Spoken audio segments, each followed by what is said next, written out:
নমস্কার, আমি Debashis. Home coaching Bangla educational YouTube চ্যানেলে তোমাদের সকলকেই স্বাগত জানাই। ডিয়ার গভর্নমেন্ট জব অ্যাসপিরেন্ট, দেখো চ্যানেলে এরপর থেকে তোমাদের এক্সাম ওয়াইজ ক্লাস হবে জিকে এবং সায়েন্সের। ওকে, এটা হচ্ছে তোমাদের ফার্স্ট ক্লাস, যেটা এসএসসি স্পেশাল ক্লাস। ওকে, পরবর্তীতে তোমাদের রেলওয়ে স্পেশাল ক্লাস এবং রাজ্য স্তরের যে পরীক্ষা হতে চলেছে পিএসসি ক্লার্কশিপ, মিসেলেনিয়াস, পুলিশ, এই সমস্ত পরীক্ষার জন্য স্পেশাল ক্লাস প্রোভাইড করানো হবে জিকে এবং সায়েন্সের জন্য। ওকে, তো দেখো এখানে আমরা এসএসসি ওরিয়েন্টেড জেনারেল স্টাডিজ আলোচনা করব। তোমরা জানো যে রিসেন্টলি এসএসসি জিডির যে ভ্যাকেন্সি সেটা অনেকটা ইনক্রিজ হয়ে গেছে, অ্যাপ্রক্স 42K ভ্যাকেন্সি হয়ে গেছে। ওকে, এটা একটা হিউজ ভ্যাকেন্সি। সো ডিয়ার, এই অপরচুনিটিটাকে কাজে লাগাও, কারণ ইন ফিউচার এত বড় ভ্যাকেন্সি আসবে কি আসবে না তারও একটা সন্দেহ রয়েছে। সো সময় থাকতে এই সুযোগটাকে কাজে লাগাও। ওকে, এছাড়াও এমটিএস, সিএইচএসএল, সিজিএলেরও পরীক্ষা এসএসসির আসছে। তো এটা এসএসসির অ্যাসপিরেন্ট সকলেরই কাজে লাগবে, তার মধ্যে যারা জিডির অ্যাসপিরেন্ট রয়েছে তাদের জন্য স্পেশাল। কারণ বলো তো, তার কারণ হচ্ছে আমরা এই সেশনে এসএসসি জিডির পিওয়াইকিউ কোশ্চেন আলোচনা করব। ওকে, এসএসসি জিডির যে এক্সাম হয়েছিল জানুয়ারি ফেব্রুয়ারিতে, অর্থাৎ 23-এ যে জিডি রিক্রুটমেন্ট তার এক্সাম হয়েছিল ফেব্রুয়ারিতে, তো তার পিওয়াইকিউ আমরা আলোচনা করব। ওকে, সেখানে টোটাল 53 শিফটে পরীক্ষা হয়েছিল। তো এই 53 শিফটেই আমরা আলোচনা করব। প্রত্যেক দিন সকাল 9টাতে তোমরা ক্লাস পেয়ে যাবে, ঠিক আছে? প্রত্যেক দিন সকাল 9টাতে তোমরা লাইভ ক্লাস পেয়ে যাবে। তো দেখো আজকের এই সেশনে আমরা আলোচনা করব এসএসসি জিডিতে 20 ফেব্রুয়ারি ফার্স্ট শিফটে জিজ্ঞেস করা কোশ্চেন। ওকে, ফার্স্ট শিফটে জিজ্ঞেস করা কোশ্চেন। আরেকটা কথা বলে রাখি, এর পিডিএফ তোমরা সম্পূর্ণ ফ্রিতে পেয়ে যাবে হোয়াটসঅ্যাপ গ্রুপে, টেলিগ্রাম গ্রুপে, ফেসবুক পেজে। ভিডিও ডেসক্রিপশন বক্সে সমস্ত কিছুর লিঙ্ক রয়েছে। ওকে, তো চলো সেশন স্টার্ট করা যাক। দেখো এখানে ফার্স্ট কোশ্চেন কি রয়েছে? ফার্স্ট কোশ্চেন রয়েছে এখানে তোমাদের যে কোন ভারতীয় সঙ্গীত শিল্পী প্রথম গায়ক যিনি সর্বোচ্চ বেসামরিক সম্মান ভারতরত্ন পেয়েছেন? Okay, which Indian musician is the first singer to get the highest civilian honour the Bharat Ratna?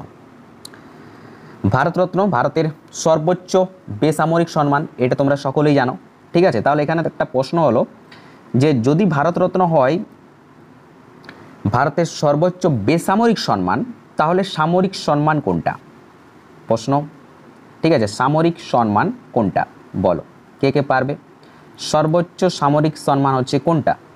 পরমবীর চক্র, ঠিক আছে? পরমবীর চক্র হচ্ছে সর্বোচ্চ সামরিক সম্মান। আর বেসামরিক বললে জিজ্ঞেস করবে, তখন উত্তর হয়ে যাবে তোমাদের ভারতরত্ন। ওকে, তো এখানে কি কোশ্চেন জিজ্ঞেস করছে? এখানে জিজ্ঞেস করছে যে প্রথম কোন সিঙ্গার যিনি ভারতরত্ন অ্যাওয়ার্ড পেয়েছিলেন। তো এখানে রাইট অ্যান্সার কী হবে বলো? এখানে তোমাদের রাইট অ্যান্সার হয়ে যাবে অপশান সি, ঠিক আছে? অপশান সি হবে এখানে রাইট অ্যান্সার। অর্থাৎ এক সেকেন্ড, কাজ করছে না ঠিক স্ক্রিনটা। এখানে রাইট অ্যান্সার হবে অপশান সি, এম.এস. সুব্বলক্ষ্মী জি হলেন প্রথম সিঙ্গার যিনি ভারতরত্ন অ্যাওয়ার্ড পেয়েছিলেন। ওকে, কত সালে অ্যাওয়ার্ডটা পেয়েছিলেন তিনি? অ্যাওয়ার্ড পেয়েছিলেন তিনি 1998, অর্থাৎ 1998 সালে তিনি অ্যাওয়ার্ড পেয়েছিলেন। পরবর্তীতে লতা মঙ্গেশকরজি পেয়েছেন 2008 সালে সিঙ্গার হিসাবে ভারতরত্ন। তারপরে আর কে পেয়েছেন সিঙ্গার হিসাবে ভারতরত্ন? যদি তোমাদের জানা ইনফরমেশন রয়েছে কমেন্টে জানাও দেখি। ওকে, এবারে আর এখান থেকে আমরা কি আলোচনা করতে পারি, পরীক্ষায় কী কোশ্চেন জিজ্ঞেস করবে? দেখো আমি আগেই বলে দিচ্ছি আমরা 20টা কোশ্চেন আলোচনা করব, ঠিক আছে, কিন্তু ডিটেল অ্যানালাইসিস করব। টোটাল যদি কোশ্চেনের সংখ্যা দেখো তাহলে এই 20টা কোশ্চেন আলোচনা করতে গিয়ে হয়তো দেখা যাবে প্রায় 100 থেকে 150 কোশ্চেন আলোচনা হবে। এমনটা নেই যে শুধু এমসিকিউ টিক করে আমি চলে যাব, ঠিক আছে? ওই পড়ানো আমার ভালো লাগে না, বা ওই পড়ানো অ্যাকচুয়ালি স্টুডেন্টদের কোনো কাজেও লাগে না। তো এখানে আমরা যে কনসেপ্টটা আলোচনা করে নেব সেটা হচ্ছে ভারতরত্ন, ঠিক আছে? ভারতরত্ন, এবার বলো দেখি ভারতরত্ন সম্পর্কে তোমরা কে কি জানো? ভারতরত্ন কবে থেকে দেওয়া স্টার্ট হয়? ভারতরত্ন দেওয়া স্টার্ট হচ্ছে তোমার 1954 থেকে, ঠিক আছে? এটা হচ্ছে হাইয়েস্ট সিভিলিয়ান অ্যাওয়ার্ড, ঠিক আছে, যেটা 1954 থেকে দেওয়া স্টার্ট হয়। ওকে, তাহলে এবারে প্রশ্ন হচ্ছে যে প্রথম ভারতরত্ন কে কে পেয়েছিলেন? 4 জন ব্যক্তি পেয়েছিলেন, মনে রাখবে পরীক্ষায় বহুবার তাদের নাম জিজ্ঞেস করা হয়েছে। কে?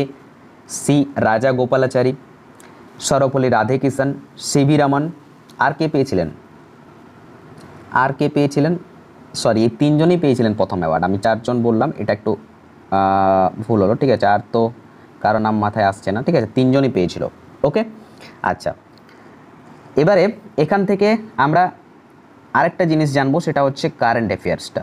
2024-এ ভারতরত্ন অ্যাওয়ার্ড কে কে পেয়েছে? 2024-এ কর্পূরী ঠাকুর পেয়েছে ভারতরত্ন। আর কে পেয়েছে? লালকৃষ্ণ আডবাণী পেয়েছেন। আর কে পেয়েছেন? চৌধুরী চরণ সিং পেয়েছেন। আর কে পেয়েছেন? পিভি নরসিমা রাও পেয়েছেন। আর কে পেয়েছেন? এম.এস. স্বামীনাথন পেয়েছেন। এম.এস. স্বামীনাথন কিসের সাথে সম্পর্কিত? সবুজ বিপ্লবের সাথে সম্পর্কিত, মনে রাখবে। এটা কারেন্ট অ্যাফেয়ার্স, এইভাবে তোমাদের কোশ্চেন জিজ্ঞেস করতে পারে। 2024-এ ভারতরত্ন প্রাপক এম.এস. স্বামীনাথন কোন ফিল্ডে যুক্ত ব্যক্তি? এইভাবে কোশ্চেন কিন্তু জিজ্ঞেস করতে পারে। ক্লিয়ার? তো চলো, আই হোপ এখানে তোমাদের পুরো কনসেপ্ট ক্লিয়ার, এর বাইরে আর কোনো কোশ্চেন হবে না।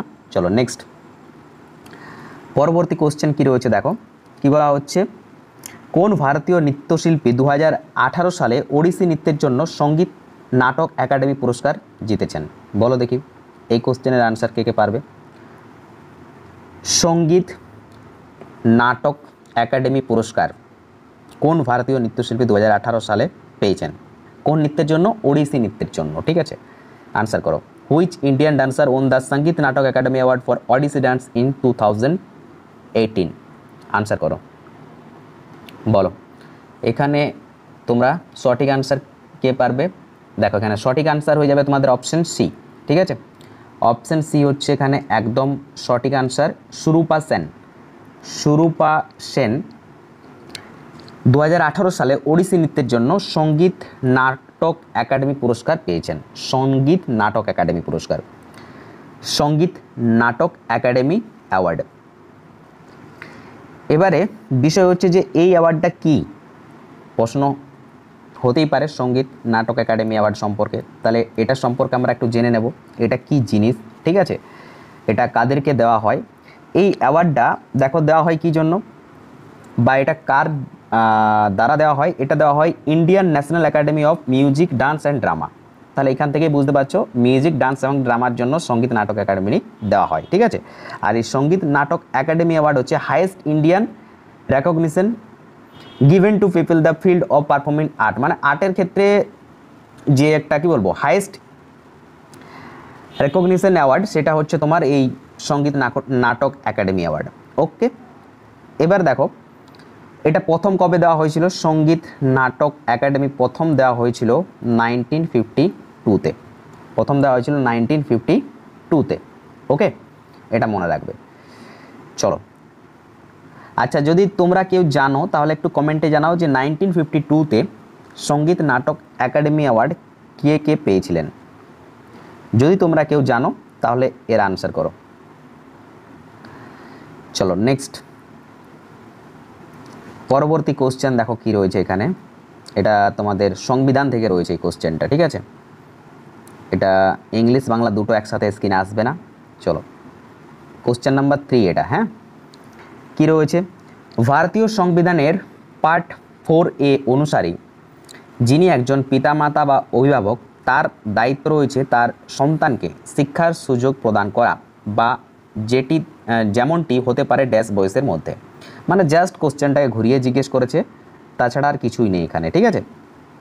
এখানে এটাই বলা হচ্ছে যে শিশুদের যে শিক্ষার অধিকার সেটা কত থেকে কত বয়সের মধ্যে, তাই এটা জিজ্ঞেস করছে, একটু ঘুরিয়ে জিজ্ঞেস করছে, অন্য কিছুই না, ঠিক আছে, যেটা ভারতীয় সংবিধানের পার্ট 4A-তে রয়েছে।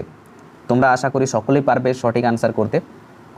এর সঠিক আনসার হবে তোমাদের অপশন বি।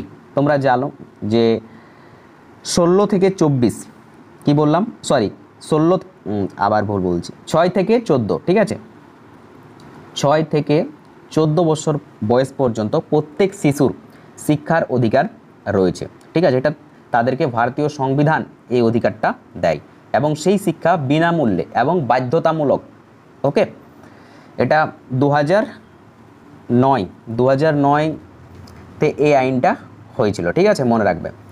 আচ্ছা, এটা যদি বলে কততম সংবিধান সংশোধনের মাধ্যমে অন্তর্ভুক্ত করা হয়, তো মনে রাখবে এটা হচ্ছে তোমার 86তম, ঠিক আছে, 86তম যে অ্যামেন্ডমেন্ট সেটা দ্বারা ভারতীয় সংবিধানে ইনক্লুড করা হয় যে ভারতের প্রত্যেকটি 6 থেকে 14 বছরের শিশুকে শিক্ষার অধিকার বিনামূল্যে দেওয়া হবে।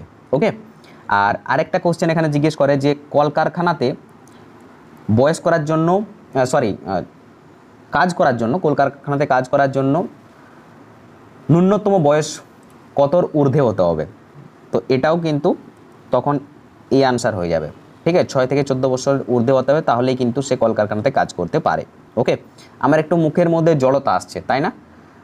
একটু আমি জড়তা ফিল করছি, একটু অকওয়ার্ড লাগছে ব্যাপারটা। কেন বলো তো? কারণ অনেক দিন ধরে যে ক্লাস করায়নি, এই যে অভ্যাসটা, এই অভ্যাসটা আনতে একটু সময় লাগবে। ঠিক আছে, একটু জড়তা আসছে, মানে মুখে বলছি এক, চোখে দেখছি এক, এরকম একটা বিষয় হয়ে যাচ্ছে। ঠিক আছে, বলতে চাইছি এক, মুখ থেকে আরেক জিনিস হয়ে যাচ্ছে, কিছুটা প্রোনাউন্সিয়েশনের প্রবলেম হচ্ছে, এটা হচ্ছে। আশা করি কিছুগুলো ক্লাস কন্টিনিউ করার পর এই জিনিসটা আর হবে না। ঠিক আছে, কারণ প্রায় 1 থেকে 1.5 বছর আমি পুরো কাজ কন্টেন্টের উপরে করেছি, ক্লাস করায়নি। তো ডেফিনেটলি এই জগৎ থেকে দূরে থাকার জন্য যে আমার মধ্যে কমি এসেছে, সেই কমিটা তো আমাকে ভুগতেই হবে। ঠিক আছে, চাপ নেই, এটা আমি চেঞ্জ করে নেব। ঠিক আছে, চলো কোশ্চেন নাম্বার 4 কি বলছে? ভারতীয় উপমহাদেশে পরিচিত লেখা বা লিপির আদি রূপের নাম কি? আচ্ছা, what is the name of the earliest form of writing known in the Indian subcontinent? আচ্ছা, ভারতীয় উপমহাদেশের সব থেকে যে আদি লিপি তার নাম কি? ভারতীয় উপমহাদেশের সব থেকে আদি লিপিটার নাম কি? কে কে পারবে আনসার করতে? কোশ্চেনের লেভেল দেখছো বন্ধু, কীরকম কোশ্চেন জিজ্ঞেস করে পরীক্ষাতে এসএসসি জিডিতে? ঠিক আছে, তাহলে সেই লেভেলে প্রিপারেশান নিতে হবে। যাতা প্রিপারেশান যেখান থেকে পাতি কোশ্চেন পড়লেই যে এসএসসি জিডি পাস হয়ে যাবে, এই ভাবনাটা মাথা থেকে তুলে নাও। ঠিক আছে, এই লেভেলের কোশ্চেন তোমাদেরকে খুব কমই ইউটিউবে কেউ ক্লাস করায়। ঠিক আছে, দেখে নাও তোমরা যত ক্লাস ইউটিউবে অ্যাভেলেবেল রয়েছে, এই লেভেলের কন্টেন্ট রয়েছে কিনা। যদি এই লেভেলের কন্টেন্ট না থাকে তাহলে সেখান থেকে এক্সিট হয়ে যাও, নাহলে কিন্তু ইন ফিউচার প্রবলেমে পড়বে। ঠিক আছে, তাহলে এখানে রাইট অ্যান্সার হয়ে যাবে কি? অপশান বি হবে যে রাইট অ্যান্সার। ঠিক আছে, অপশান বি হবে রাইট অ্যান্সার। ভারতীয় উপমহাদেশে পরিচিত লিপির আদি রূপ হচ্ছে সিন্ধু লিপি। ঠিক আছে, যেটা ইন্ডাস স্ক্রিপ্ট নামে পরিচিত। ওকে, এবারে এগুলো সম্পর্কে একটু বিস্তারিত আমরা আলোচনা করি। ওকে, দেখো প্রথমে আমরা পালি লিপি নিয়ে আলোচনা করি। ঠিক আছে, অপশান এ পালি লিপি। এটা কি জিনিস? পালি লিপি হচ্ছে খ্রিস্টপূর্ব 3য় শতাব্দীতে ব্রাহ্মী লিপি থেকে উদ্ভূত হয় পালি লিপি। মূলত এটা বৌদ্ধ ধর্মগ্রন্থে ব্যবহার হয়েছে। কোনটা? পালি লিপি। ঠিক আছে, এটা কিন্তু একটা ইজি লিপি, মোটামুটি এই যে লিপিগুলো রয়েছে তার থেকে ইজি। ঠিক আছে, দেখবে এই সংস্কৃতের পরেই পালি লিপি আসছে। তাই সংস্কৃতের পরে পালি লিপি কেন আসছে? কারণ সংস্কৃত থেকে ইজি হয়ে যাচ্ছে পালি লিপিটা, এই জন্যই পালি লিপি প্রচলনটা ভালো বেড়েছিল। এবং এটা বৌদ্ধ ধর্মে কিন্তু রয়েছে, বৌদ্ধ ধর্মের প্রায় যে ধর্মগ্রন্থগুলো সেগুলো সব এই পালি ভাষায় লেখা, ম্যাক্সিমামটা। ঠিক আছে, এবার পরবর্তীতে আমরা আলোচনা করছি যেটা, সেটা হচ্ছে সিন্ধু লিপি। এটা কি? সিন্ধু লিপির যে টাইমটা হচ্ছে সেটা হচ্ছে সব থেকে আদি খ্রিস্টপূর্ব 3000 থেকে 1500 সময় ধরে নাও। ঠিক আছে, খ্রিস্টপূর্ব 3000 থেকে 1500। আর এটা হচ্ছে ভারতীয় উপমহাদেশের সব থেকে প্রাচীন লিপি। ওকে, এটা এখনও কিন্তু পড়া সম্ভব হয়নি, মনে রাখবে। ঠিক আছে, এটা হচ্ছে এখনও অপাঠিত। অপাঠিত পালি লিপি পড়া যায়, কিন্তু সিন্ধু লিপি এখনও পড়া যায়নি, এটা হচ্ছে অপাঠিত। ওকে, আর তারপরে পরবর্তী কী রয়েছে? ব্রাহ্মী লিপি। ঠিক আছে, এটা কি? এটা খ্রিস্টপূর্ব 600 থেকে 200-র মধ্যে উত্তর ভারতে এই ব্রাহ্মী লিপি উদ্ভূত হয়েছিল। ঠিক আছে, আর এটা থেকেই পরবর্তীতে ভারতীয় যে অনেকগুলো ভাষা রয়েছে, বাংলা, হিন্দি, মারাঠি, এই লিপিগুলো কিন্তু এই ব্রাহ্মী লিপি থেকেই পরবর্তীতে বিবর্তিত হয়। ওকে, আর সংস্কৃত লিপি সম্পর্কে কি বলবো? সংস্কৃত লিপি হচ্ছে তোমার কি বলবো, একটা ধারণা হিসাবে বিদ্যমান। সংস্কৃত ভাষা বিভিন্ন লিপিতে লেখা হয়েছে, একটা পার্টিকুলার কোনো লিপিতে সংস্কৃত ভাষাটাকে লেখা হয় না, বা সংস্কৃতের কোনো একটা নির্দিষ্ট যে একটাই লিপি সেরকম কিছু নেই। ঠিক আছে, যার মধ্যে ব্রাহ্মীও রয়েছে, দেবনাগরীও, বাংলাও, অনেক কিছু রয়েছে সংস্কৃতের ক্ষেত্রে। ওকে, চলো নেক্সট। আচ্ছা, এখানে এই কোশ্চেনটাও তোমার ইংলিশ বাংলা একসাথে আসছে না। চলো নেক্সট কোশ্চেন কি রয়েছে? মহিলা সংরক্ষণ বিল 2023 অনুসারে লোকসভা এবং রাজ্য বিধানসভায় কয়টি আসন মহিলাদের জন্য সংরক্ষিত? চলো এই কোশ্চেনের আনসার কর। Question number 5। Question number 5, tell me the right answer. এখানে রাইট অ্যান্সার কি হবে? অপশান বি হবে রাইট অ্যান্সার, 1/3, অর্থাৎ 1/3। মহিলা সংরক্ষণ বিল 2023 অনুসারে লোকসভা এবং রাজ্য বিধানসভায় মহিলাদের জন্য 1/3 সিট সংরক্ষিত থাকবে। ঠিক আছে, আর এই বিলটি কিন্তু এখনও আইনে পরিণত হয়নি, মনে রাখবে। যদি আইনেতে পরিণত হয় তাহলে কি করতে হবে, ভারতীয় সংবিধানের কোন কোন তোমার অনুচ্ছেদকে সংশোধন করতে হবে, মানে লোকসভা এবং রাজ্য বিধানসভার আসন সম্পর্কে কোন কোন অনুচ্ছেদে উল্লেখ রয়েছে, কোশ্চেন জিজ্ঞেস করতে পারে। বলো, লোকসভা এবং রাজ্য বিধানসভার আসন সম্পর্কে কোন কোন অনুচ্ছেদে উল্লেখ রয়েছে? মনে রাখবে আর্টিকেল 73 এবং আর্টিকেল 74। অনুচ্ছেদ 73, 74তে কী রয়েছে, ভারতীয় সংবিধান অনুসারে লোকসভা এবং রাজ্যসভার যে আসন সংখ্যা সেই সম্পর্কে বিস্তারিত আলোচনা রয়েছে। ওকে, চলো নেক্সট কোশ্চেন নাম্বার 6 কি বলা হচ্ছে এখানে, পণ্ডিত বিরজু মহারাজ ছিলেন একজন ভারতীয় নৃত্যশিল্পী, সুরকার, গায়ক এবং ভারতে কথক নৃত্যের ড্যাশ কালকা বিন্দাদিন ঘরানার উদ্যোক্তা। কোশ্চেনটার মানে সেট আপটা দেখো জাস্ট, ঠিক আছে, ইংলিশটা দেখলেই বুঝতে পারবে, সেট আপটা দেখো, জাস্ট সেট আপটা ভালোভাবে নোটিস করো কী লেভেলের সেট আপ থাকে। ডাইরেক্ট জিজ্ঞেস করেনি, ঠিক আছে, দেখো এটা ডাইরেক্ট জিজ্ঞেস করা যেত যে কালকা বিন্দাদিন ঘরানার উদ্যোক্তাকে বা ফাউন্ডারকে ডাইরেক্ট জিজ্ঞেস করা যেত, বাট ডাইরেক্ট জিজ্ঞেস করেনি, কেমন ঘুরিয়ে জিজ্ঞেস করে। দেখো, Pandit Birju Maharaj was an Indian dancer, composer, singer and exponent of the dash কালকা Bindadin gharana of Kathak dance in India. কোশ্চেনটার মানে লেভেলটা দেখো জাস্ট, ঠিক আছে। এখানে রাইট আনসার হবে তোমাদের অপশান, রাইট আনসার কী হবে বলো, অপশান এ হবে এখানে রাইট আনসার, ঠিক আছে। লখনৌতে তোমার কালকা বিন্দাদিন ঘরানার প্রতিষ্ঠা করেছেন কে, পণ্ডিত বিরজু মহারাজ। এবার একটু বলি, ঠিক আছে, পণ্ডিত বিরজু মহারাজ সম্পর্কে। পণ্ডিত বিরজু মহারাজ কে ছিলেন? পণ্ডিত বিরজু মহারাজ ছিলেন কথক নৃত্যশিল্পী। মনে রাখো, পরীক্ষায় বহুবার জিজ্ঞেস করেছে, ঠিক আছে। তোমাদের কীভাবে জিজ্ঞেস করবে যে পণ্ডিত বিরজু মহারাজ নিম্নের কোন বিভাগের লোক? তোমাদেরকে অপশন দিয়ে দেবে, নৃত্যশিল্পী নাকি তোমার কোনো হয়তো দিয়ে দিল অর্থনীতিবিদ, রাজনীতিবিদ, বা দিয়ে দিল খেলোয়াড়, এই ধরনের অপশন দিয়ে দেবে, ঠিক আছে। তো এখানে রাইট আনসার হয়ে যাবে তোমার পণ্ডিত বিরজু মহারাজ কথক নৃত্যশিল্পী। বা এইভাবেও জিজ্ঞেস করতে পারে নিম্নের কে কথক নৃত্যশিল্পী, এভাবেও জিজ্ঞেস করতে পারে। এসএসসি এই প্যাটার্নেই কোশ্চেন জিজ্ঞেস করে। ওকে, তোমাদেরকে স্ট্যাটিক জিকের একটা বই আমি খুব মানে শীঘ্রই প্রোভাইড করছি, এসএসসি স্পেশাল স্ট্যাটিক জিকে। সেটাতে তোমরা বুঝতে পারবে যে কী লেভেলের কোশ্চেন এসএসসি জিজ্ঞেস করে স্ট্যাটিক জিকের উপর, ঠিক আছে। খুব হেল্পফুল বই হবে, এবং যে তোমাদের একটা বই আমি এসএসসির জন্য এখন মার্কেটে প্রোভাইড করছি, সেই বইটা তোমরা যারা যারা পড়েছো একবার প্লিজ আমাকে ফিডব্যাকটা জানাবে, ঠিক আছে। খুবই সুন্দর বই এবং সমস্ত কোশ্চেন তোমাদের অ্যানালাইসিস করে দিয়েছি, ঠিক আছে। প্রত্যেকটা এমসিকিউর সাথে ব্যাখ্যা রয়েছে, তোমরা চাইলে সেই বইটা ক্রয় করতে পারো। যে মতো তোমাদের এসএসসি স্পেশাল পিনাক্কেল এবং ইউথের বই রয়েছে সেই সেম মডিউলের বই, ঠিক আছে। খুবই হেল্পফুল বই, যারা কিনেছে তারাই বুঝতে পারে বইয়ের কন্টেন্ট কী কোয়ালিটির রয়েছে, এমন নয় পাতি পাতি কন্টেন্ট রয়েছে, ঠিক আছে। চলো তাহলে এখান থেকে আমরা আলোচনা করে নেব যে পণ্ডিত বিরজু মহারাজ হলেন ভারতের বিখ্যাত কথক নৃত্যশিল্পী, সুরকার এবং গায়ক। তিনি লখনৌর ঘরানার কালকা বিন্দাদিন শাখার উদ্যোক্তা হিসাবে বিখ্যাত, ঠিক আছে।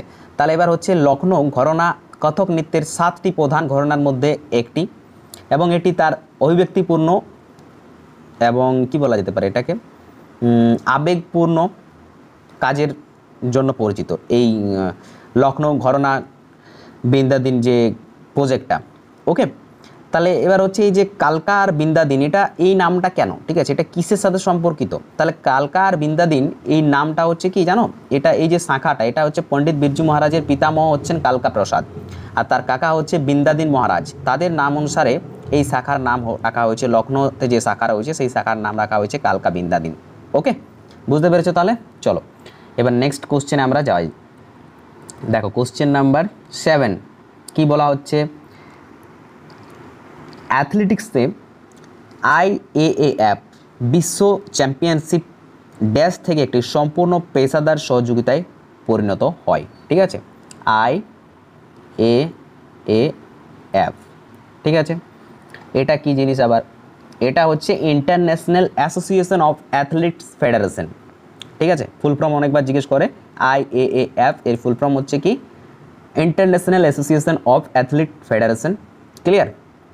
তো এটা বলছে কবে পেশাদার প্রতিযোগিতায় পরিণত হয়, ঠিক আছে। প্রথমে কিন্তু পেশাদার প্রতিযোগিতা হিসেবে ছিল না, পরবর্তীতে এটা পেশাদার প্রতিযোগিতায় পরিণত হয়েছে। কত সালে হয়েছে? অপশান এ হবে রাইট অ্যান্সার, 1997-তে এটা পেশাদার প্রতিযোগিতায় পরিণত হয়েছে। ক্লিয়ার? আর এখান থেকে কোনো কোশ্চেন হতে পারে? এখান থেকে তেমন আর কোশ্চেন, এটার ফুল ফর্ম আর এটা কবে ফর্মড হয়েছিল এটা জিজ্ঞেস করার প্রবাবিলিটি খুবই কম। ঠিক আছে, চলো নেক্সট।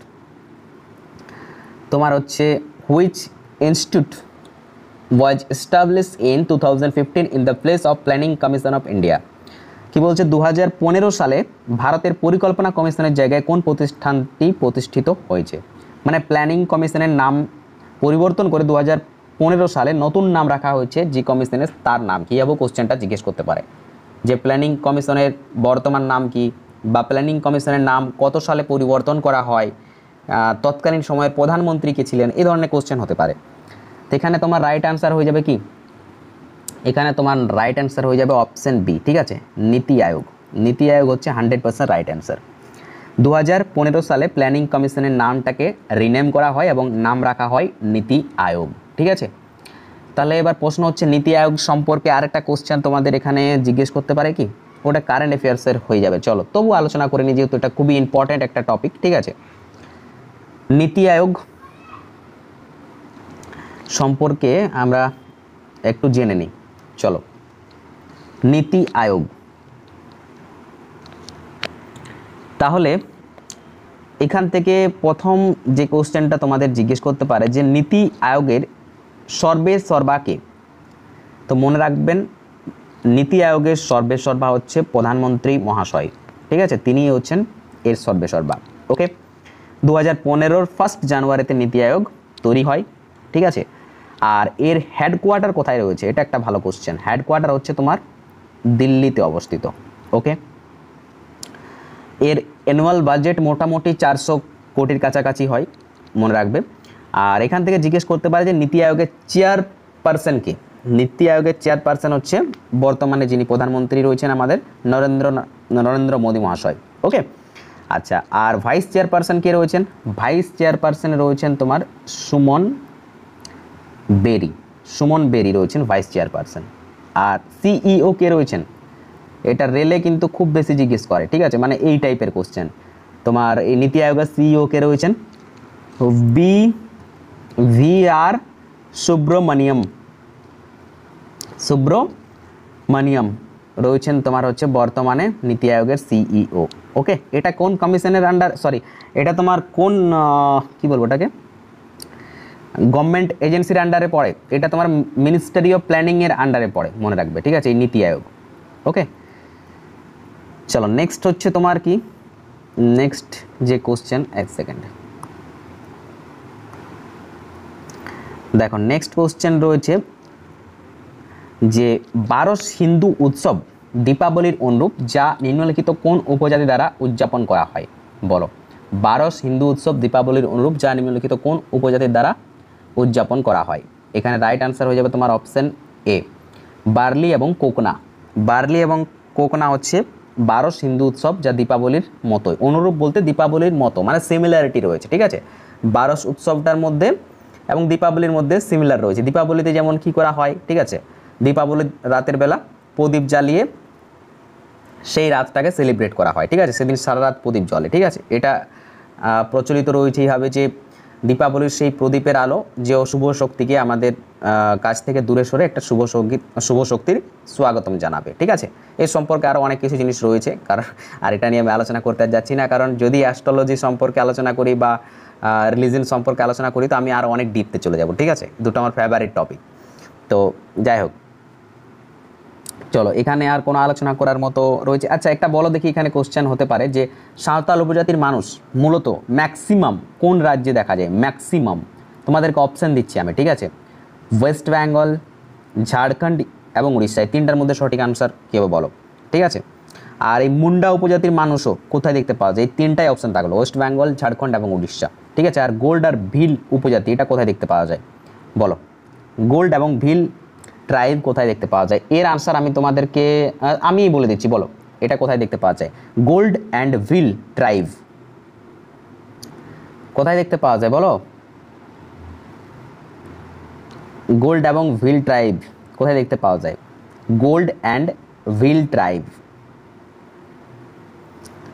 কোথায় দেখতে পাওয়া যায়? কে কে পারবে? এখনও কিন্তু কারো আনসার এলো না, ঠিক আছে। আচ্ছা বলো দেখি, এখান থেকে একটা কোশ্চেন ভালো মনে এলো, ভিল বিদ্রোহের নেতা কে কে পারবে বলতে? ভিল বিদ্রোহের কোনো একজন নেতার নাম। ভিল বিদ্রোহ সম্পর্কে পড়েছো? ভিল বিদ্রোহ কি, ঠিক আছে, এটা কোন কোন রাজ্যতে মূলত দেখা যায় ভিল বিদ্রোহ সম্পর্কে? কোন কোন রাজ্যে দেখা গেছিল ভিল বিদ্রোহ? গুজরাট, মধ্যপ্রদেশ, ছত্তিশগড়, মহারাষ্ট্র, ঠিক আছে। মানে মোটামুটি পশ্চিম দাক্ষিণাত্য অঞ্চলে বা মধ্য ভারতে ভিল বিদ্রোহটা দেখা গিয়েছিল, ঠিক আছে। এটা আমাদের কিছুটা বাংলা এবং ত্রিপুরার মধ্যেও দেখা গিয়েছিল। যাই হোক, এটা তোমরা কমেন্টে জানাবে, ঠিক আছে। চলো নেক্সট, রঙ্গস্বামী কাপ ড্যাশ খেলার সাথে সম্পর্কিত। আচ্ছা আমার তোমাদের যে আলোচনাটা সেটা একটু লেন্থি হচ্ছে না তো? প্রায় 30 মিনিট আলোচনা করলাম আমরা জাস্ট 10টা কোশ্চেন আলোচনা করতে গিয়ে। দেখো ক্লাস আমি এইভাবেই প্রোভাইড করব, ঠিক আছে। তোমাদেরকে পাতি ক্লাস আমি কোনোদিন প্রোভাইড করিনি, ঠিক আছে। In past and in future কোনোদিনও করব না। কন্টেন্ট এই মতোই হবে, ঠিক আছে। আর এই মতো যারা পড়ে তাদের একটা প্লাস পয়েন্ট রয়েছে। দেখো গল্পের ছলে আমি একটা একটা করে অনেক কোশ্চেন আলোচনা করছি, ঠিক আছে। আর এইভাবে যখন পড়বে তখন পড়াটা তোমাদের মেমোরিতে ক্যাপচার করবে। আর নতুবা শুধু এমসিকিউ ক্লিক করে গেলে 30 মিনিটে হয়তো যদি ফার্স্ট পড়া হয় তো 100 কোশ্চেন ক্লিক করা যায়, বাট ওটাতে কিছুই হবে না। ওই তুমি চোখের সামনে দেখবে মনে হবে আমি 100 এমসিকিউ পড়লাম, বাট একটাও পরীক্ষার জন্য কাজে লাগবে না, ইভেন একটাও তোমার পরীক্ষায় দিন মনে পড়বে না, ঠিক আছে। দ্যাটস ওয়াই তোমার ওটা কাজে লাগবে না। চলো নেক্সট, রঙ্গস্বামী কাপ ড্যাশ খেলার সাথে সম্পর্কিত। পড়াশোনা এইভাবেই হয়, গল্পের ছলে। তো এখানে রাইট আনসার হবে অপশন বি, হকি, ঠিক আছে। রঙ্গস্বামী কাপ হকি খেলার সাথে সম্পর্কিত। ওকে, হকির জাদুঘর কাকে বলা হয়? ভারতে হকির জাদুঘর কাকে বলা হয় বলো? মেজর ধ্যানচাঁদকে হকির জাদুঘর বলা হয়। ধ্যানচাঁদের জীবনীটা যদি পারো কেউ পড়াশোনা করবে, ঠিক আছে, সেই মোটিভেশন পাবে কিন্তু। তাহলে রঙ্গস্বামী কাপ কি? রঙ্গস্বামী কাপ হচ্ছে ভারতের একটি জাতীয় হকি টুর্নামেন্ট যা প্রতি বছর আয়োজিত হয় এবং এই হকি টুর্নামেন্টটা ভারতের সেরা হকি দলগুলোর মধ্যে হয়ে থাকে, ঠিক আছে। এই যে তোমার রঙ্গস্বামী কাপ, এটা কার নাম অনুসারে করা হয়েছে জানো? রঙ্গস্বামী কে ছিলেন? শ্রী রঙ্গস্বামী ছিলেন ভারতীয় হকি খেলোয়াড় এবং প্রশাসক, যিনি ভারতীয় হকি ফেডারেশনের প্রথম সভাপতি ছিলেন। ভারতীয় হকি ফেডারেশনের প্রথম সভাপতি হচ্ছেন কে? শ্রী রঙ্গস্বামী, ঠিক আছে। এবং হকির উন্নয়নে তার একটা গুরুত্বপূর্ণ ভূমিকা রয়েছে। আচ্ছা এখানে তোমাদের একটা কারেন্ট অ্যাফেয়ার্সের কোশ্চেন, 2023 সালে যে রঙ্গস্বামী কাপ হয় সেটা কার কার মধ্যে হয়েছিল? উড়িষ্যা এবং কার মধ্যে হয়েছিল বলো? পুরুষদের জন্য উড়িষ্যার সাথে কার হয়েছিল? রানার কে ছিল এটা বলো, ঠিক আছে। আমি তোমাদের চ্যাম্পিয়নগুলো বলে দিচ্ছি, তোমরা গুগল করবে, ঠিক আছে। গুগল করতে গিয়ে জিনিসটার টপিকটা আরও তোমরা ভালোভাবে বুঝতে পারবে এবং সেটা মাথাতে আরও ইজিলি ক্যাপচার হবে। তাহলে তোমাদেরকে বলে রাখি, পুরুষ বিভাগে 2023 সালে রঙ্গস্বামী কাপের উইনার হচ্ছে উড়িষ্যা স্টেট এবং মহিলা বিভাগে হচ্ছে হরিয়ানা। ওকে চলো নেক্সট, কি বলা হচ্ছে? ডিজিটাল বাণিজ্যের জন্য ওপেন নেটওয়ার্ক ONDC ড্যাশের উদ্যোগ, ড্যাশের একটি উদ্যোগ, ড্যাশ হলো একটি উদ্যোগ। চলো ONDC এটা কি জিনিস? ONDC world and natural gas corporation limited. কি বলছে? ডিজিটাল বাণিজ্যের জন্য open network world and natural gas corporation লিমিটেডের একটি উদ্যোগ, ঠিক আছে। সেই উদ্যোগটা কি এখানে জিজ্ঞেস করছে। এখানে রাইট অ্যান্সার হয়ে যাবে অপশন সি, শিল্প এবং অভ্যন্তরীণ বাণিজ্যের প্রচারের জন্য। এখানে কি বলা হচ্ছে কোশ্চেনটা আমার মনে হচ্ছে ট্রান্সলেশন ঠিক হয়নি, ঠিক আছে। একটু ইংলিশটা দেখি কি বলছে। Open network for digital commerce is an initiative by, আচ্ছা আচ্ছা, ওপেন নেটওয়ার্ক যেটা ডিজিটাল কমার্সের জন্য সেটাকে ইনিশিয়েটিভ নিয়েছিল কোন ডিপার্টমেন্ট বলা যেতে পারে বা কোন কি বলবো ওটাকে, মিনিস্টারি বলা যেতে পারে, ঠিক আছে। কার আন্ডারে ছিল এটা? এই ONDC-কে ওপেন নেটওয়ার্ক হিসাবে প্রমোট করার জন্য বলা যেতে পারে, ঠিক আছে। এটা একটু বাংলাটা চাপ হবে সঠিক বাংলাটা ক্লিয়ার করা। তো এখানে রাইট আনসার হবে তোমার অপশন সি, ঠিক আছে। Option C, department for promotion of industry and internal trade, শিল্প এবং অভ্যন্তরীণ বাণিজ্যের প্রচারের জন্য যে বিভাগ, সেই বিভাগের কাজ ছিল কি? ONDC-কে ওপেনলি ডিজিটাল কমার্সে ইনিশিয়েটিভ দেওয়া, ঠিক আছে। আচ্ছা এবার এখানে আমরা ONDC সম্পর্কে একটু জেনে নিই, ঠিক আছে। এর ফুল ফর্ম জিজ্ঞেস করতে পারে। ONDC stand for well and natural gas corporation limited. That এটা ফাউন্ড কবে হয়, ঠিক আছে। এটা তোমার ফাউন্ড হয়েছে মনে রাখবে তোমার 1956 1956 এটা ফাউন্ড হয়, ঠিক আছে। আর এর বর্তমানে চেয়ারপারসন এবং সিইও, এটা রেলের জন্য ইম্পর্টেন্ট, মনে রাখবে এর বর্তমানে চেয়ারপারসন এবং সিইও কে রয়েছেন? অরুণ কুমার সিং রয়েছেন বর্তমানে এর চেয়ারপারসন এবং সিইও। ওকে, চলো next. Dash is the most commonly used measured of money supply. বলো, অর্থ সরবরাহের সবচেয়ে বেশি ব্যবহৃত পরিমাপ। এটা কিন্তু তোমার কিসের কোশ্চেন? ইকোনমিক্সের কোশ্চেন, এবং লেভেলটা দেখো জাস্ট কোশ্চেনের, ঠিক আছে? এটা কোশ্চেনটা বুঝতে কিন্তু অনেক সময় লাগবে, ঠিক আছে? বুঝিয়ে দেবো সব কিছু, চাপ নেই। এখানে তোমাদের ডাইরেক্ট আমি আনসার করে দিচ্ছি, এটা হয়তো পারবে না অনেকে, ইকোনমিক্সে যারা স্টুডেন্ট তারা পারবে। এখানে রাইট আনসার হবে তোমাদের M3, ঠিক আছে? M3। এবার বিষয় হচ্ছে তাহলে M1 কী স্যার, M2 কী স্যার, M3 কী স্যার, এগুলো তো আমাদেরকে জানতে হবে। তাহলে M1 কি? এটি হচ্ছে সবচেয়ে সংকীর্ণ পরিমাণ।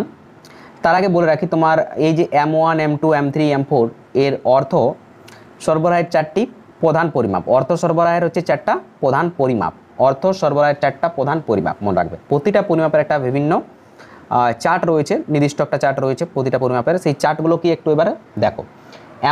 M1টা কি? এই চার্টের মধ্যে পড়ছে যে এটি সবচেয়ে সংকীর্ণ পরিমাপ এবং এতে প্রচুর কি বলা যাবে, প্রচলিত মুদ্রা তোমার অন্তর্ভুক্ত রয়েছে। মানে সংকীর্ণ পরিমাপ এবং প্রচলিত মুদ্রা রয়েছে এই M1-এর মধ্যে। আর M2-র মধ্যে কি রয়েছে? M2-র মধ্যে রয়েছে তোমার, এটি হচ্ছে সমাপ্ত উপাদান অন্তর্ভুক্ত করে এবং সঞ্চয় অ্যাকাউন্টের আমানত এবং টাইমকে যোগদান করে, এই M2। আর M4 কি করে? M4 যে কাজটা করে সেটা হচ্ছে তোমার কি বলা যাবে, এটা M3-র সমাপ্ত উপাদান অন্তর্ভুক্ত করে M4 এবং ব্যক্তিগত অ্যাকাউন্টে জমা রাখে, ঠিক আছে? এই M4। আর M3 কি করে? M3 হচ্ছে তোমার M3 যে কাজটা করে থাকে সেটা হচ্ছে M2-র সমাপ্ত উপাদানগুলোকে অন্তর্ভুক্ত করে এবং বড় বাজারের আমানত, যেমন তোমার মিউচুয়াল ফান্ড, শেয়ার বাজার, এগুলোকে যোগ করে রাখে M3, ঠিক আছে? এটা একটা ইকোনমিক্সের ক্লাস, ঠিক আছে? এই টপিকটা একটু মানে কি বলবো, সেই তোমার পেঁচালো টপিক। এটা পুরো চার্ট নিয়ে ডিটেলসে অ্যানালাইসিস না করলে এই টপিকটা তোমরা বুঝতে পারবে না, ঠিক আছে? এটা ইকোনমিক্সের ক্লাসের সময় আমি আলোচনা করব।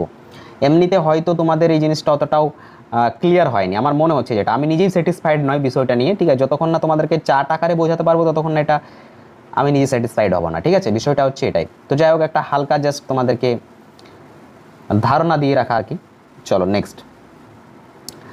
ভারতের প্রথম অর্থনৈতিক আদমশুমারি রাজ্য বা কেন্দ্রশাসিত অঞ্চলের সহযোগিতায় ড্যাশ সময় লাক্ষাদ্বীপ ব্যতীত সারা দেশে পরিচালিত হয়েছিল। ভারতের প্রথম অর্থনৈতিক যে জনগণনা সেটা কোন রাজ্য বা কেন্দ্রশাসিত অঞ্চলের সহযোগিতায় কত সালে হয়েছিল তা এখানে জিজ্ঞেস করছে। কোশ্চেনগুলো দেখো, জাস্ট কোশ্চেনের লেভেলগুলো। এখানে রাইট আনসার হবে তোমার অপশন বি, 1997। সরি 97 হবে না, 97 হবে না। এর আনসার হবে তোমার 1977, ঠিক আছে? 1977 হবে রাইট অ্যান্সার। 1977-এ ভারতের প্রথম অর্থনৈতিক আদমশুমারি হয়েছিল, লাক্ষাদ্বীপ ব্যতীত, ওকে, সারা দেশে পরিচালনা হয়েছিল। এখান থেকে তোমার আলোচনা মতো কি রয়েছে যে ভারতে প্রথম জনগণনা কবে হয়? বলো, কে কে পারবে? এটা কোশ্চেন দুইভাবে জিজ্ঞেস করে, একটা হচ্ছে তোমার স্বাধীনতার আগে, একটা স্বাধীনতার পরে। তো দুটোই তোমরা জানাও, ঠিক আছে? দেখি কে কে পারো। ইজি কোশ্চেন, একটা ইতিহাসের কোশ্চেন, আরেকটা তোমার স্ট্র্যাটেজিকের আন্ডারেও পড়বে, আবার ইতিহাসের আন্ডারেও পড়বে, ঠিক আছে? কোন ভাইস রয়ের আমলে বা জেনারেল আন্ডারে বা কোন তোমার ইংরেজের আমলে প্রথম জনগণনা হয়েছিল সেটাও জানাও। আর ভারতের প্রথম জনগণনা ভারত স্বাধীন হওয়ার পরে কবে হয়েছিল সেটাও জানাও, ঠিক আছে? চলো নেক্সট, কোশ্চেন নাম্বার 14, ঠিক আছে? আমার মানে নিজের একটা ব্যাপার আমি জাস্ট রিয়েলাইজ করছি যে আমি সেই ব্যক্তি যে ইউটিউবের উপরে টানা 12 ঘন্টার ম্যারাথন ক্লাস করিয়েছিলাম, যে ভিডিওটা চ্যানেলে এখনও রয়েছে আজ থেকে 2 বছর আগে। আর সেই ব্যক্তিটা আজকে আমি 1 ঘন্টা কথা বলতে গিয়ে হাঁপিয়ে যাচ্ছি, ঠিক আছে? মানে প্র্যাকটিস কি জিনিস সেটা জাস্ট তোমরা রিয়েলাইজ করো, ঠিক আছে? এই জন্য তোমাদেরকে বলবো, যদি সরকারি চাকরি পেতে চাও তার একটাই উপায়, সেটা হচ্ছে প্র্যাকটিস। যত বেশি প্র্যাকটিস করবে ততই দক্ষ তুমি হবে, তোমার সিলেকশনটা ততটাই পাক্কা হবে, ঠিক আছে?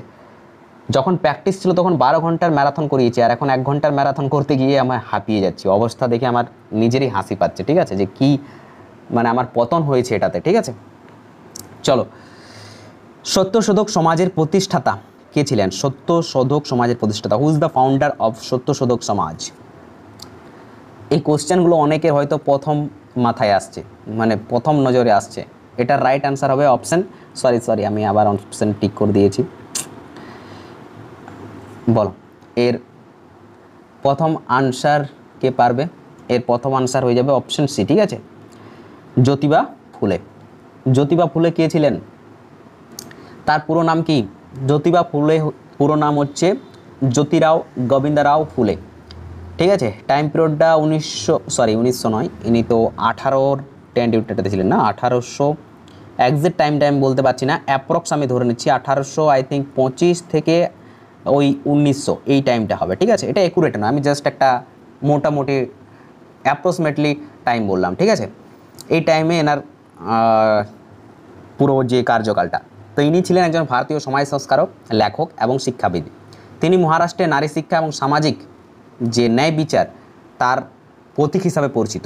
ঠিক আছে, বা পথকৃত হিসাবে পরিচিত। আচ্ছা, জ্যোতিবা ফুলের যে স্ত্রী সাবিত্রীবাই ফুলে, তাকে ভারতের প্রথম মহিলা শিক্ষিকা হিসাবে বিবেচনা করা হয়, মনে রাখবে। জ্যোতিবা ফুলের যে স্ত্রী, যার নাম হচ্ছে সাবিত্রীবাই ফুলে, নাম হচ্ছে কি সাবিত্রীবাই ফুলে, তাকে ভারতের প্রথম মহিলা শিক্ষিকা হিসাবে বিবেচনা করা হয়।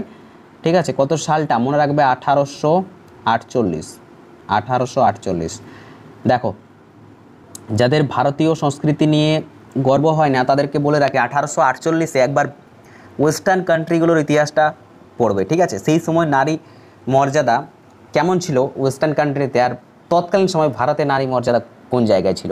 প্রাচীন আমি যাচ্ছি না, বেশি প্রাচীনে গেলে তো ওখানে তো ওয়েস্টার্নের কিছু থাকবেই না। ঠিক আছে, চলো, এখানে নারী শিক্ষা বিস্তারে বিদ্যাসাগরেরও ভূমিকা খুবই গুরুত্বপূর্ণ। ঠিক আছে, গুরুত্বপূর্ণ কেমন বলা যাবে না, মানে এটা একটা কি বলবো, সেই অতুলনীয় ক্যারেক্টার নারী শিক্ষা প্রচারের ক্ষেত্রে বা নারীদেরকে প্রাধান্য দেওয়ার ক্ষেত্রে একটা খুবই ইম্পর্টেন্ট ক্যারেক্টার।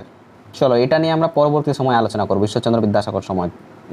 ঠিক আছে, আচ্ছা, ক্লাসটা তোমাদের বোর্ড হচ্ছে না তো, মানে ক্লাস ফিল করছো ঠিকঠাক নাকি ক্লাস বোরিং ফিল হচ্ছে? ঠিক আছে, যেটা তোমাদের ফিল হচ্ছে তোমরা কমেন্টে জানাবে। ঠিক আছে, আর যদি মনে হয় যে ক্লাসের আলোচনাটা লেন্থি হচ্ছে বা ক্লাসের আলোচনাটা অকওয়ার্ড হচ্ছে, ঠিকঠাক লাগছে না, যেটাই হোক না কেন, ঠিক আছে, তোমরা জানাবে বিষয়টা, তাহলে সেই অনুযায়ী আমি নিজেকে ইমপ্রুভ করবো। কেমন? চলো, কি বলছে পরবর্তী কোশ্চেন? কে 23 মে 2023 ভারতের প্রতিযোগিতা কমিশন, যেটা সিসিআই নামে পরিচিত, চেয়ারপারসন হিসাবে যোগদান করেছেন? বলো, সিসিআই। ঠিক আছে, এর চেয়ারপারসন হিসাবে কে তোমার রয়েছে? ঠিক আছে, এটা সম্পর্কে একটু বলো দেখি। ভারতের প্রতিযোগিতা কমিশনের চেয়ারপারসন 2023 কথা বলা হচ্ছে, বর্তমান বলা হয়নি। এখানে রাইট অ্যান্সার হয়ে যাবে তোমার অপশন বি, বর্ণিত কৌর। ঠিক আছে, বর্ণিত কৌর। তাহলে এবার প্রশ্ন হচ্ছে যে ভারতের সিসিআই এর ফুল ফর্ম, বা CCI stand for competition commission of India, যেটা ফর্মড হয় কবে? 2003 সালে। ঠিক আছে, আচ্ছা, এটা তোমার হেডকোয়ার্টার কোথায় রয়েছে? এর হেডকোয়ার্টার কোথায় রয়েছে বলো?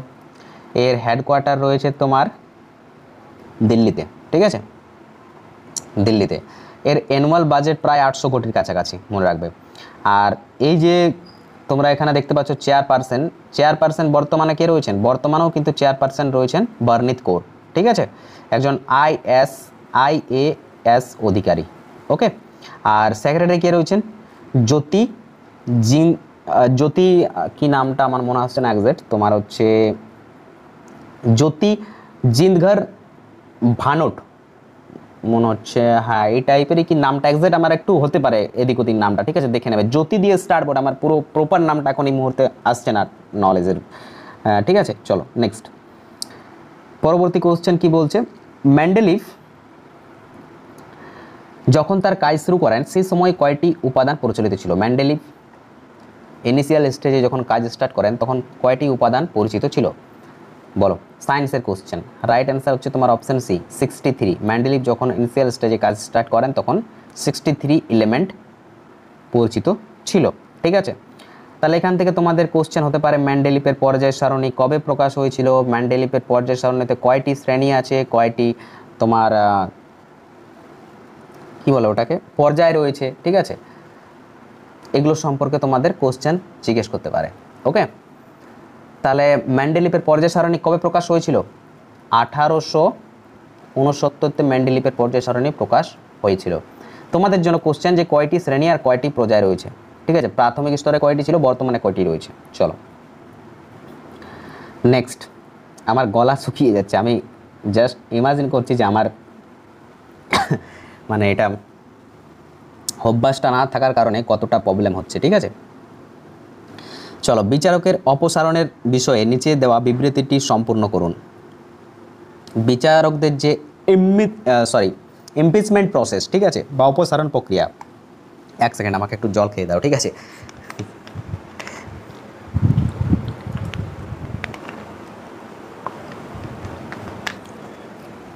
বলো এই কোশ্চেনের রাইট অ্যান্সার কী হবে? যে বিচারকদের যে ইমপিচমেন্ট প্রসেস রয়েছে বা অপসারণ প্রক্রিয়া রয়েছে সেটা সম্পর্কে কোন বিবৃতিটা সঠিক? এখানে তোমার রাইট অ্যান্সার হয়ে যাবে, আচ্ছা টাইপার যা টাইপ করেছে এখানে তাকে ধন্যবাদ। এখানে এ না লিখে ক লিখেছে, এখানে সি লিখেছে, মানে জাতা লেভেলের। ঠিক আছে, বাহ। চলো এখানে রাইট অ্যান্সার কী হবে? এখানে তোমার রাইট অ্যান্সার হয়ে যাবে অপশন বি। ঠিক আছে, বিচারকদের অপসারণের জন্য একটি অন্তত কঠিন পদ্ধতি নির্ধারণ করে। ঠিক আছে, অপসারণের জন্য একটি অন্তত কঠিন পদ্ধতি নির্ধারণ করে। আচ্ছা, ট্রান্সলেশনটা আমার মনে হচ্ছে কিছু ভুল রয়েছে, কি একটু দেখে নিই ইংলিশটা।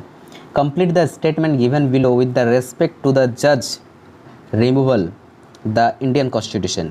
ঠিক আছে, এখানে তোমার কি বলছে? Prescribed a very difficult procedure for removal of জাজেস।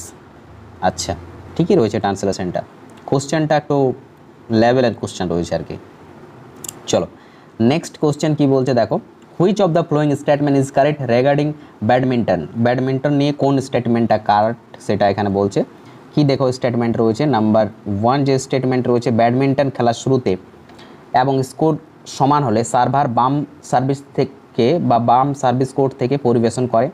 আচ্ছা, 2 নম্বর যে যুক্তি সেটা কি বলছে? সেটা বলছে যে সার্ভার এবং রিসিভার সর্বদা বিপরীত সার্ভিস কোর্টে দাঁড়িয়ে থাকে, তবে একই দিকে।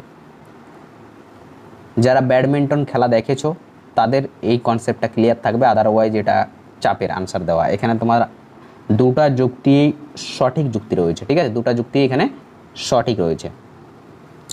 যুক্তি ঠিক বলা যাবে না, এটাকে উক্তি বলা ঠিক হবে। ঠিক আছে, যুক্তি বলাটা ঠিক হবে না। এটা যদি তোমার কোনো পলিটির কোশ্চেন হতো বা ইতিহাসের কোনো যুক্তি থাকতো তাহলে ঠিক ছিল। ঠিক আছে, এটা যুক্তি বলা যাবে না, বা সায়েন্সের কোশ্চেন হলে যুক্তিটা ঠিক থাকতো, এখানে উক্তি বলাটা ঠিক হবে। ওকে, চলো নেক্সট।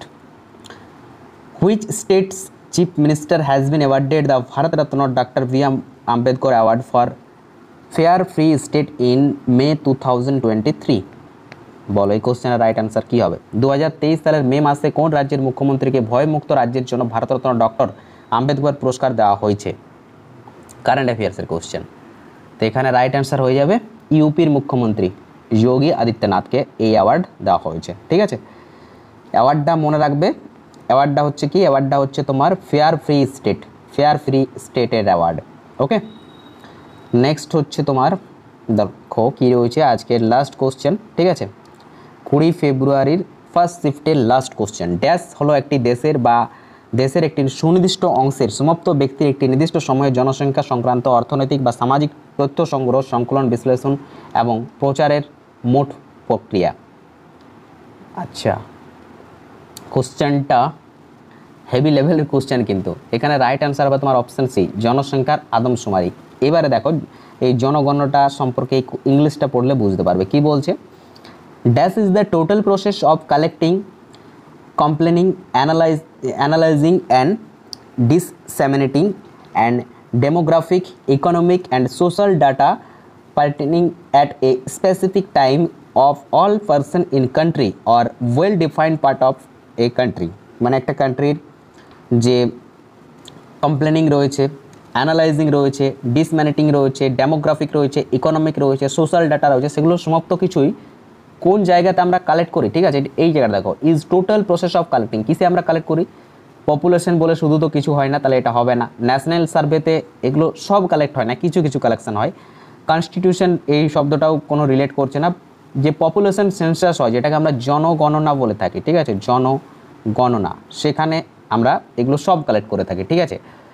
পুরুষ মহিলার রেশিও কত রয়েছে, এডুকেশন কতটা কি রয়েছে, অর্থনৈতিক অবস্থা কি রয়েছে, কোন জায়গাতে কীরকম উন্নতি অবনতির অবস্থান রয়েছে, সমস্ত কিছু এই তোমার পপুলেশন সেন্সাসে করা হয়, ঠিক আছে? সার্ভে করা হয়। ক্লিয়ার? তো এই হচ্ছে তোমাদের 20 কোশ্চেন। তো আজকের ক্লাস আমরা এখানেই সমাপ্ত করছি। ক্লাস সম্পর্কে ফিডব্যাক ডেফিনেটলি জানাবে, ঠিক আছে? ক্লাস কীরকম মনে হচ্ছে তোমাদের প্রত্যেকেই কমেন্ট করে জানাবে। ক্লাস যদি ভালো লাগে সেটাও জানাবে, খারাপ লাগলে সেটাও জানাবে, ঠিক আছে? দুজনকেই স্বাগত। সে আমার সমালোচনা হোক বা আমার লাভার্স হোক, আমার হেটার্স হোক, আমার সবাইকে পছন্দ, ঠিক আছে? কারণ সবাইকে নিয়ে চলা যায়। একটা হেটার্স আমার সমালোচনা করবে, একটা মানে হেটার্স বলাটা ঠিক উচিত হবে না। আমি সমালোচকতে যারা সমালোচক হয় তাদেরকে স্বাগত জানাই এবং তাদেরকে সর্বদাই রেসপেক্ট করি। কারণ সমালোচক যদি সমালোচনা না করে তাহলে আমি আমার নিজের ভুলটা খুঁজে পাবো না এবং নিজেকে ইমপ্রুভ করতে পারবো না, ঠিক আছে? দ্যাটস ওয়াই যা কিছু তোমাদের মতামত রয়েছে কমেন্টে জানাবে, ঠিক আছে? কারণ অনেক দিন পরে ক্লাস করছি, সো প্লিজ একটা মতামত জানিও। আর কন্টেন্ট কীরকম রয়েছে সেটাও জানাবে, ঠিক আছে? যে আলোচনা প্রসঙ্গ রয়েছে সেটা কী ধরনের সেটাও জানাবে। আর এর পিডিএফ যারা পেতে চাও তারা ভিডিও ডেসক্রিপশন বক্সে Telegram channel, WhatsApp group, Facebook page যুক্ত হয়ে যায়। সমস্ত জায়গায় পিডিএফটা ফ্রি অফ কস্ট দিয়ে দেবো এবং উইথ এক্সপ্লেনেশন দিয়ে দেবো, ঠিক আছে? এক্সপ্লেনেশনের সমেত তোমাদেরকে দিয়ে দেবো পিডিএফটা। ক্লিয়ার? তো চলো, দেখা হচ্ছে নেক্সট সেশনে কালকে সকাল 9টাতে। ওকে, ততক্ষণ ভালো থেকো, সুস্থ থেকো, নিজের খেয়াল রাখো, সর্বদা মোটিভেট থেকো। সফলতা একদিন আসবে। জয় Hind, Bande Mataram. Thanks for watching.